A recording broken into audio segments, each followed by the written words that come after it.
하나님 말씀 보겠습니다. 오늘 하나님께서 우리에게 주시는 말씀은 빌립보서 1장 12절로 18절까지의 말씀입니다. 빌립보서 1장 12절로 18절까지의 말씀.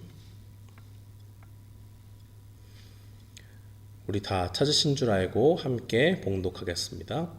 형제들아, 내가 당한 일이 도리어 복음 전파의 진전이 된 줄을 너희가 알기를 원하노라. 이러므로 나의 매임이 그리스도 안에서 모든 시위대 안과 그 밖의 모든 사람에게 나타났으니 형제 중 다수가 나의 매임으로 말미암아 주 안에서 신뢰함으로 겁없이 하나님의 말씀을 더욱 담대히 전하게 되었느니라. 어떤 이들은 투기와 분쟁으로, 어떤 이들은 착한 뜻으로 그리스도를 전파하나니 이들은 내가 복음을 변증하기 위하여 세우심을 받은 줄 알고 사랑으로 하나, 그들은 나의 매임에 괴로움을 더하게 할 줄로 생각하여 순수하지 못하게 다툼으로 그리스도를 전파하느니라. 그러면 무엇이냐? 거칠애로 하나 참으로 하나 무슨 방도로 하든지 전파되는 것은 그리스도니 이로써 나는 기뻐하고 또한 기뻐하리라. 아멘. 저는 본문 말씀 빌립보서 1장 12절로 18절 말씀을 통해서 고난 중의 기쁨이라는 제목으로 주님의 말씀을 선포하겠습니다. 우리는 종종 우리가 고난을 당하게 되면 하나님은 어디 계십니까? 어디서 무엇을 하시길래 지금 내가 이렇게 고통당하고 있는 순간에 나를 그대로 놔두십니까? 라고 그렇게 물을 때가 있습니다. 내가 정말 이렇게 힘든데 내가 아버지로 모시고 있는 그 하나님께서 정말 이 하나님의 자녀인 나를 돌보지 않으신다면 도대체 누가 나를 돌봐주십니까? 하면서 한탄하면서 하나님 앞에 나아가기도 합니다. 우리는 고통 중에 있을 때 소원하는 바가 있습니다. 정말 이 고통 가운데서 나의 기도를 들으시고 하나님이 응답해 주시기를 바랍니다. 그런데 그 응답이라고 하는 것에 무엇을 기대합니까? 하나님은 전능하시니까 금방이라도 나타나셔서 내가 지금 고난당하는 상황을 다 없애주시고 하나님의 능력으로 모든 고통을 종결시켜 달라고 하는 그러한 응답을 우리는 바랄 때가 있습니다. 이런 기도를 하고 하나님 앞에 기대를 하는 것이 잘못된 일일까요? 그렇지 않습니다. 우리가 많이 살펴봤듯이 구약의 많은 사람들이 고통과 그 위기의 순간에서 하나님의 능력을 의지했습니다. 하나님은 그때마다 자신의 능력을 보여주셨습니다. 그러면서 자기 백성들에게 내가 정말 이렇게 능력이 많은 하나님이다라는 것을 보여주셨고 그 열방 가운데 그들의 대적을 이스라엘 백성의 대적들에게 하나님의 능력이 얼마나 큰지를 보여주셨습니다. 이스라엘 백성들이 출애굽할 당시에 어떻게 그 강대국 애굽의 속박에서 풀려날 수가 있었습니까? 정말 숫자가 많아진 이 유대인들이 자신들이 어떤 계획을 세우고 반란의 어떤 플랜을 짜가지고 군대를 만들어서 그 쿠데타를 일으킨 것이 아니었습니다. 고역에 시달리면서 그들에게 정말 소망이 없어요. 그들이 할 수 있는 거 하나가 있는데 그게 바로 하나님 앞에 기도하는 겁니다. 백성들이 기도하면서 하나님 이 고통스러운 순간이 빨리 사라지기를 위해서 빨리 사라지도록 하나님 도와주십시오라고 그렇게 부르짖었습니다. 하나님께서 때가 되니까 하나님의 정하신 때가 되어서 그 기도를 들으시고 출애굽의 역사를 만들어 나가셨습니다. 이스라엘 백성을 압제하던 애굽 사람들에게 하나님의 말씀이 선포되었습니다. 하나님의 택하신 그 모세를 통해서 내 백성을 보내라. 그러면 그들이 광야에서 나를 섬길 것이니라 하는 그 말씀이 선포된 것입니다. 애굽 사람들의 입장에서는 이게 무슨 황당한 소린가 라고 하면서 콧방귀를 꼈을지 모르겠지만은 하나님께서는 그 말씀을 선포하시고 그 완고한 애굽의 모든 것들을 무너뜨리셔서 10가지 재앙으로 그 견고한 나라를 무너뜨리고 결국 이스라엘 백성들이 광야 가운데서 하나님을 섬기도록 하는 그러한 능력의 하나님을 보여주셨습니다. 이렇게 하나님께서는 그 고난의 순간이 있을 때 그 직접적인 고난의 대상을 제거하심으로써 하나님이 일하십니다. 그런데 하나님이 늘 이런 방식으로만 일하실까요? 그렇지는 않습니다. 오늘 본문의 상황을 보면 하나님의 능력으로 뭔가 바울이 감옥에서 뭔가 옥문이 풀리고 하는 그런 경우도 분명히 경험을 했지만 지금 이 글을 쓰는 중에는 여전히 바울의 생활은 감옥에 있는 그런 생활을 똑같이 하고 있습니다.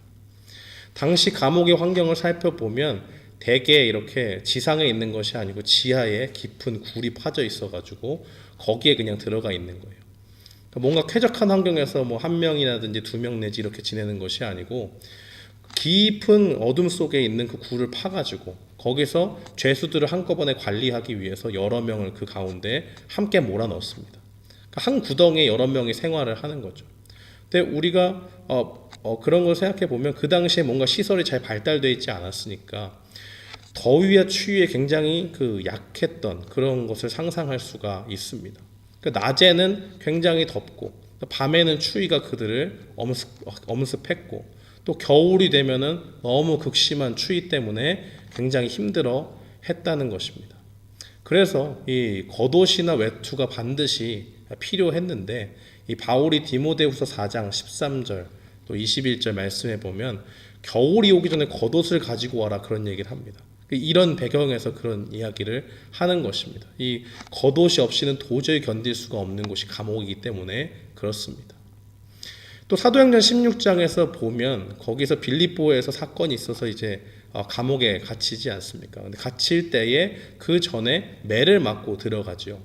옷이 찢기고 매를 맞고 들어가는데 그렇게 되면 뭔가 이렇게 비위생적인 환경에서 상처도 제대로 아물지 않은 상태에서 감옥에 갇히게 되는 겁니다. 근데 그 상황에서 아무것도 아물지 않은 그런 피투성이의 모습으로 들어가게 되는데 죄인들은 보통 이 다리나 손에 족쇄를 찹니다. 때로는 쇠사슬을 이렇게 묶어서 그들을 결박해 놓기도 하고요. 근데 감옥의 환경이라는 것이 어두울 뿐만이 아니고 더위와 추위가 공존하고 왔다 갔다 하면서 굉장히 또 습한 그런 습성이 있습니다. 이런 여러 가지 복합적인 기후 속에서 그들이 메고 있는 그 쇠덩이들이 녹이 슬면서 어떻게 되냐면 거기에 이제 파상풍균이 잘 생길 수가 있어요. 그것이 녹이 슬면서 상처에 들어가면 치명적인 것이 되는 겁니다. 음식은 또 어떻습니까?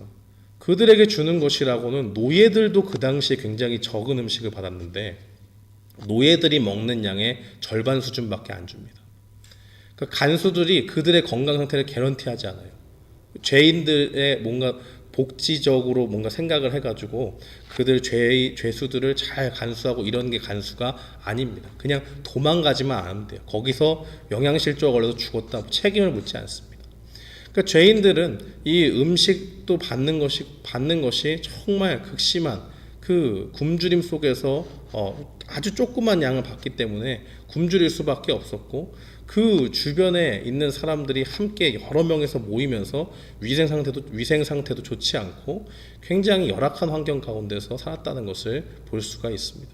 그렇기 때문에 음식이 늘 부족하니까 죄인의 친구나 친척들이 그것을 가지고 오는 것을 허락했던 것을 봅니다.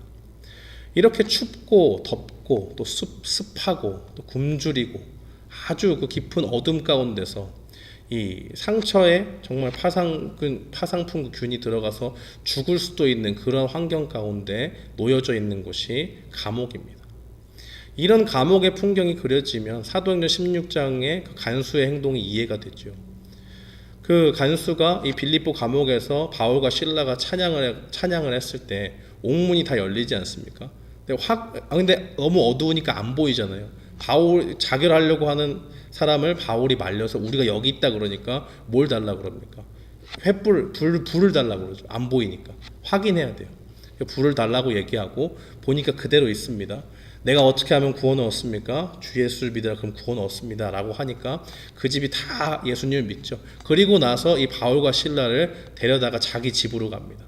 그리고 상처가 있는 매 맞은 부분을 닦아주죠. 상처를 씻어줬다고 그래요. 소독하는 거예요. 그 감옥에선 그럴 수가 없으니까. 그리고 음식에 굶주려 있으니까 그들의 음식을 내어서 잘 대접해 주는 것을 볼 수가 있는 것이죠. 이런 열악한 환경 가운데서 바울은 고백을 하는 것입니다. 이 18절 하반절 말씀에 뭐라고 기록합니까? 나는 기뻐하고 또한 기뻐하리라. 도저히 뭔가가 갖춰져 있질 않고 인간으로서의 대접을 받을 수가 없는, 거기서 생명을 잃는다고 해도 아무도 이상하게 생각하지 않는 그런 열악한 환경 가운데서 바울이 지금 한다고 이야기하는 말이 내가 기뻐하고 또한 기뻐하리라 라고 그렇게 고백하는 겁니다. 바울은 이 하나님께서 감옥에서 빼주시지 않는다고 원망하지 않았습니다. 좀 더 일찍 하나님이 역사를 해주셨더라면 내가 고난을 당하고 매도 맞지 않고 감옥이라는 곳에 오지도 않았을 텐데 하면서 하나님을 원망하지 않았습니다. 다만 이 가운데서 하나님께서 어떻게 자기 가운데 역사하시는지를 봤던 사람이 바로 바울입니다. 하나님이 강력한 역사로서 감옥에서 빼줄 수도 있는데 하나님이 도대체 왜 바울을 이 감옥에 갇혀 있게 하셨을까요? 그것은 지금 이 바울을 바라보고 있는, 바울이 지금 1차적으로는 편지를 쓰고 있는 빌립보 교인들에게 하나님께서 바울의 이 감옥 생활 속에서도 일하셨다라는 것을 보여주기 위해서 그렇게 하고 있습니다. 사랑하는 성도 여러분, 오늘 본문의 말씀은 우리에게 고난 중에도 일하시는 하나님을 보게 만듭니다. 고난당한다고 하나님이 없는 것이 아닙니다. 하나님은 그 고난 자체를 물리칠 수도 있는 분입니다. 그러나 하나님은 늘 그렇게 역사하시는 것이 아니고 하나님의 특별한 계획이 있다면 여전히 존재하는 우리에게 남아있는 그 고난 가운데 우리와 함께 하시고 그 가운데서 직접 일하심을 보여주십니다. 우리가 바울이 감옥에 갇힌 것처럼 정말 힘든 상황에 놓여 있습니까? 정말 소망이라고는 찾아볼 수 없는, 뭔가 아무것도 보장할 수 없는 그런 불안한 상황 가운데 있습니까? 요즘에 코로나 바이러스 보면 플로리다에서는 젊은 사람들이 아무렇지 않게 파티하고 이런 일들을 통해서 우리는 항체가 생겨서 아무렇지 않을 것이다, 그렇게 낙관적으로, 아주 낙관적으로 생각하는 거죠. 정말 무모할 정도로요. 그렇게 하면서 자신들이 병에 걸리는 것을 아무렇지 않게 생각하는 사람들도 있습니다. 그러나 그렇지 않죠. 정말 위험한 상황에 그들이 노출되어 있는 것입니다. 어떤 사람들은 그 모든 환경들을 피하려고 해도 피할 수 없이 어쩔 수 없이 걸리는 상황 가운데서 생사의 기로에 놓여 있는데도 그런 현상이 나타납니다.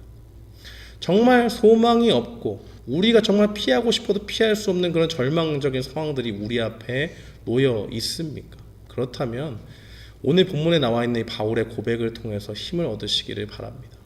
바울과 같이 고난 가운데 있었지만 고난 중에 일하시는 그 하나님을 바라보고 고난 중에도 기쁨을 고백할 수 있는 우리 모두가 되기를 주님의 이름으로 축원합니다. 아멘. 우리 바울이 감옥에 갇혀 있을 때 하나님은 어떤 일을 하셨습니까? 감옥에서도 복음이 전파될 수 있도록 그렇게 바울을 사용하셨습니다. 12절 말씀에 보니까 형제들아 내가 당한 일이 도리어 복음 전파의 진전이 된 줄을 너희가 알기를 원하노라라고 그렇게 이야기합니다. 바울이 그가 평생에 내가 반드시 해야 되는 일로 무엇이 있을까라고 생각했던 것은 바로 복음을 전하는 일입니다. 평생의 사명으로 삼았습니다. 그런데 이 바울이 감옥에 갇혀서 자유롭게 다니지를 못하게 되었죠. 바울 자신과 또 많은 사람들이 이 감옥에 갇힌 일을 놓고 생각하기를 이제 복음을 전파하는데 굉장히 지장이 있겠다라고 생각을 했습니다.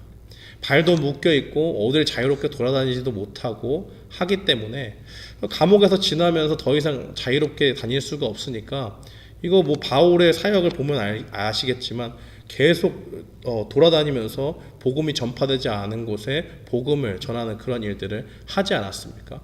바울에게 있어서는 굉장한 삶의 위기가 찾아온 겁니다. 거기서 정말 감옥에서 생사의 기로에서 언제 죽을지 모르는 처지에 놓인 이 바울, 또 그 바울을 보는 사람들 모두가 낙심하고 있었을지 모릅니다. 그런데 바울은 고백합니다. 우리는 생각하지 못했습니다. 그렇지만 정말 믿기 힘들겠지만 도리어 내가 옥에 갇힌 것이 우리의 모든 예상을 뒤엎고 복음을 전파하는 아주 유용한 통로가 되었습니다라고 그렇게 고백합니다. 그러면서 13절 이후부터 구체적인 증거를 제시합니다. 바울은 자신을 지키는 시위대, 즉 군인들과 또 많은 사람들에게 복음을 전했다고 이야기합니다. 이러한 구체적인 내용의 자세한 진술은 사도행전에서 찾아볼 수가 있습니다. 사도행전 24장 24절로 26절 말씀에 보면 예루살렘에서 유대인들이 유대 총독 벨릭스에게 이 바울을 고소를 합니다. 고소를 하면서 이 벨릭스를 어쩔 수 없이 만나게 되는 거죠. 이 벨릭스에게 어쩔 수 없이 다가갈 수밖에 없었던 그 총독이었으니까요. 이 사람이 도대체 무슨 죄가 있나 라고 하면서 조사를 해봤는데 벨릭스 생각에는 이 사람이 별로 죄가 없어요. 그런데 바울이 그 당시에 벨릭스를 만나서 한 것이 무엇이었겠습니까? 복음을 전하고 장차 예수님을 어떻게 믿는 것, 예수님을 믿는 그 신앙에 관한 이야기들을 했고 장차 있을 심판에 대해서 담대히 선포했습니다. 그러니까 이 벨릭스가 두려워 떨면서 오늘 그만하고 내가 다음에 부를 테니까 다음에 이야기합시다. 그렇게 이야기합니다. 그런데 이 벨릭스가 어떻게 좀 뇌물을 받아볼까 하면서 2년 동안 이 바울을 감옥에 가두고 자주 불러서 이야기를 하죠. 근데 생각해 보세요. 벨릭스의 중심은 그랬을지라도 바울은 2년 동안 벨릭스에 계속 복음을 전하는 겁니다. 벨릭스에게 복음을 전할 때 그 주변에 다른 사람들은 귀가 없었겠습니까? 분명히 듣죠. 저 사람이 2년 동안 도대체 무슨 말을 하는가라는 것을 지켜보지 않았겠습니까? 벨릭스가 답답함을 호소하면서 이야기했을 수도 있죠. 야, 근데 바울이라는 사람이 좀 똑똑한 줄 알았는데 그렇지가 않다. 왜 그렇습니까? 내가 뭔가를 좀 받아보려고 했는데 먹히질 않는다. 전혀 줄 생각이 없다. 이 사람은 진짜 예수님한테 미친 사람인 것 같다. 만나면 예수님만 얘기하고 뭐 죽음에서 부활했다 이렇게 얘기하고 뭐 이런 얘기만 하는데 내 견딜 수가 없다. 근데 뭐 내가 뭐 계속 불러서 이야기를 해야지 뇌물이라도 좀 받고 하지. 이런 하소연 했을 수 있잖아요. 계속 2년 동안 복음 전하고 그 주변에 있는 사람들 다 복음 듣게 되는 겁니다. 바울이 그렇게 2년을 사용합니다. 벨릭스가 이제 총독에서 물러나니까 그 다음에 온 사람이 후임으로 온 사람이 베스도라는 사람입니다. 이 베스도라는 사람이 총독이 되고 난 다음에 이 사람이 봐도 도대체 이 사람이 죄가 없어. 바울이 죄가 없어요. 유대인들은 자꾸 죄가 있다고 하는데 뭐 증거가 하나도 가당치가 않습니다. 마땅치가 않아요. 내가 봤을 때 죄가 없는데 라고 그렇게 생각을 하고 데리고 있는데 네가 과연 나한테 판결을 받겠느냐 하니까 이 로마 시민이지 않습니까? 내가 당신에게 예루살렘에서 판단받지 않고 내가 가이사 황제에게 가서 로마에 가서 판단을 받겠다 라고 이야기하니까 이 사람 참 이상한 사람이다 하면서 가둬둡니다. 가둬둘 때에 그 당시에 그 지역을 다스리고 있던 왕이 한 명 찾아오게 됩니다. 아그리빠 왕이라고 하죠. 그 아그리빠 왕이 이 베스도를 만날 때 이 바울의 이야기를 듣습니다. 그래서 이 궁금한 거예요. 도대체 이 사람이 어떤 사람인가? 그래서 바울이 이 아그리빠 왕 앞에서 변론을 합니다. 내가 어떻게 다메섹에서 예수님을 만나게 되었고 그 예수님이 어떻게 날 구원하셨는가를 쭉 이야기해요.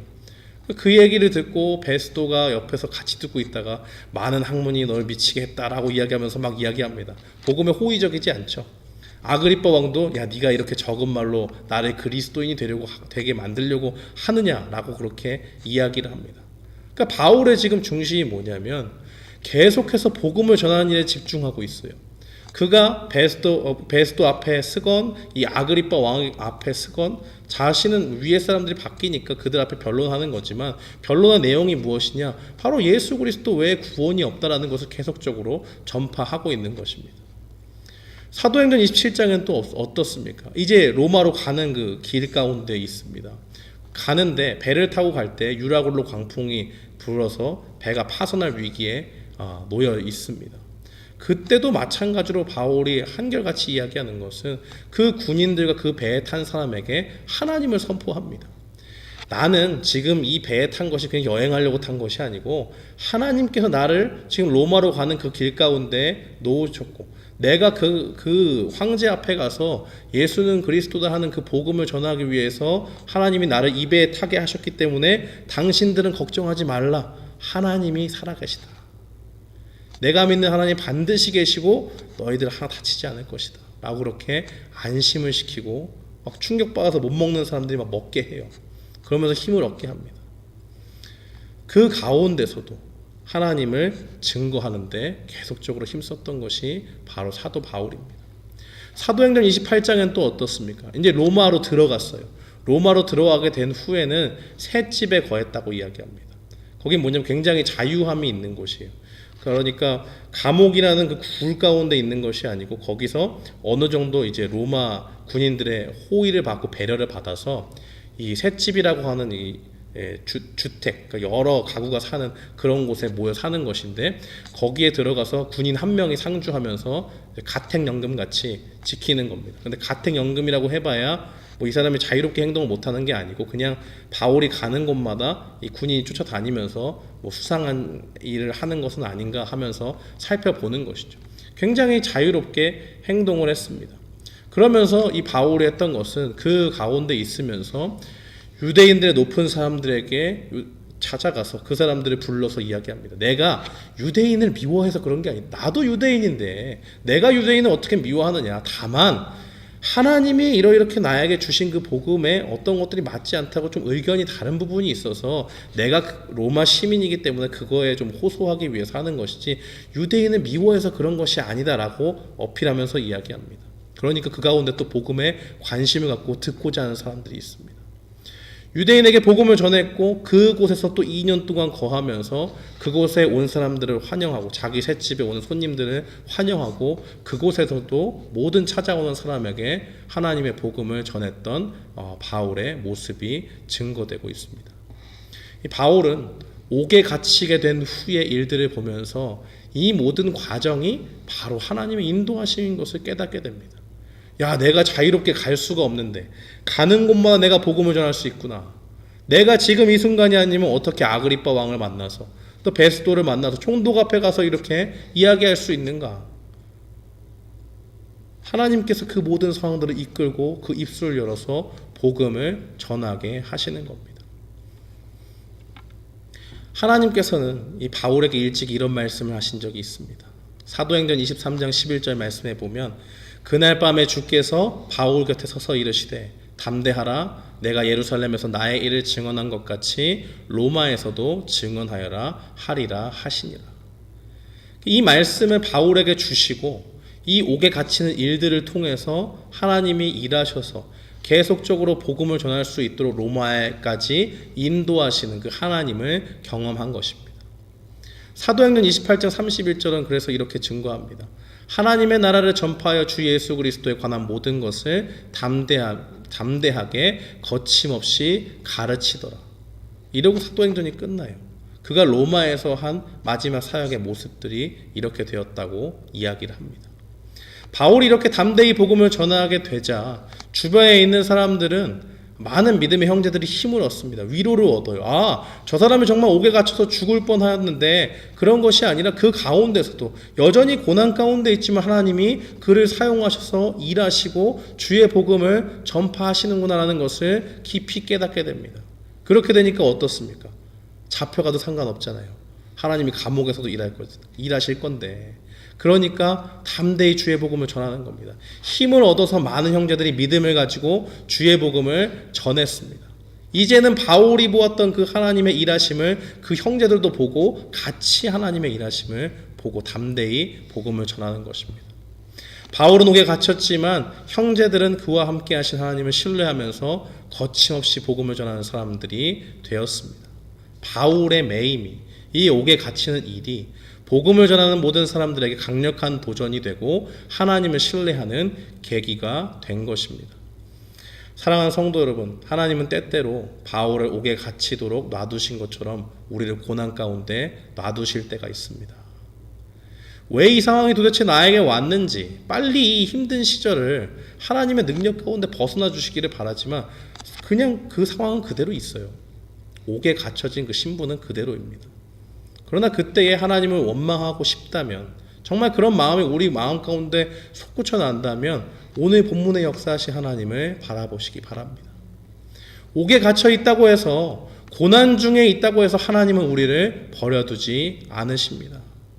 옥에 갇힌 바울과 함께 하신 하나님께서 그들을 비록 죄수의 몸으로 두셨지만 그와 함께 하셨다는 사실을 분명히 기억하십시오. 바울이 그토록 전하고자 했던 복음은 오히려 그가 옥에 갇히면서 더욱더 힘있게 전파됩니다. 그러므로 우리는 상황이 정말 우리 주변에 있는 모든 여건이 절망적이고 정말 좌절할 만한 상황이라고 할지라도 하나님을 신뢰한 일에 그쳐서는 안 됩니다. 하나님이 끊임없이 우리 가운데 일하시고 계심을 분명히 기억해야 됩니다. 그렇게 된다면 우리는 정말 바울에게 역사하신 그 하나님을 보고 주님을 더욱더 신뢰하게 된 그 동역자들과 같은 믿음을 소유하는 것입니다. 어려울수록 주님이 일하심을 주목하시기 바랍니다. 그 하나님을 신뢰하면서 우리가 나아갈 때 하나님께서 우리에게 정말 그 고난 가운데 일하심을 우리 가운데 더욱더 밝히 보여주시고 힘주실 줄을 믿습니다. 또 형제 중에 많은 사람들이 이 바울에게 역사하신 하나님의 일들을 보고 힘을 얻었지만 15절에 보면 또 바울을 시기하고 질투하면서 복음을 전하는 사람들도 있었습니다. 그 바울의 상황이 복음 전파가 되고 하는 것들과 별개로 이 두 그룹이 나오는데 바울을 지지하고 바울이 정말 하나님의 진정한 사역자로서 열심히 사역을 하는구나라는 것을 지지하는 사람들이 있었던 반면에 15절에는 바울을 시기하고 질투하면서 복음을 전하는 사람들이 있었다라고 이야기합니다. 17절에 보니까 이 갇혀있는 바울을 더 괴롭게 할 목적을 가지고 있었고 그 사람들은 순수하지 못하게 다툼으로 그리스도를 전했다라고 이야기합니다. 참 이상하죠. 복음을 전하고 바울을 시기하고 질투하는 것은 무엇이고 또 순수하지 못하게 바울을 더 괴롭게 하기 위해서 복음을 전하는 건 무엇입니까? 다 같이 그리스도인이 됐고 복음을 믿으면 당시에는 핍박을 받는 것이 당연한데 서로 시기하고 질투하는 것이 가능합니까? 근데 가능해요. 가능합니다. 예수님의 제자들 보세요. 같이 예수님 옆에서 분명히 똑같은 가르침을 받고 정말 누구보다 더 철저하게 하나님이 훈련시키지 않았습니까? 예수님 옆에 붙어 다니면서요. 근데 그 중에 있었던 에피소드 중에 어떤 일이 있습니까? 예수님 없을 때 자기들이 길 가다가 야, 나중에 누가 큰 자가 되냐? 내가 더 크다. 너는 나보다 좀 처지지. 이렇게 얘기하면 서로 누가 높냐고 막 이야기하지 않습니까? 누가 가르쳐주지 않은 건데 열심히 싸웁니다. 자발적으로. 그 가운데서 막 등급을 나누고 누가 낫다 누가 못 낫다 막 이러고 있어요. 예수님의 제자들도 예수님 쫓으면서 서로 누가 큰지 싸웠다 하는 것을 보게 됩니다.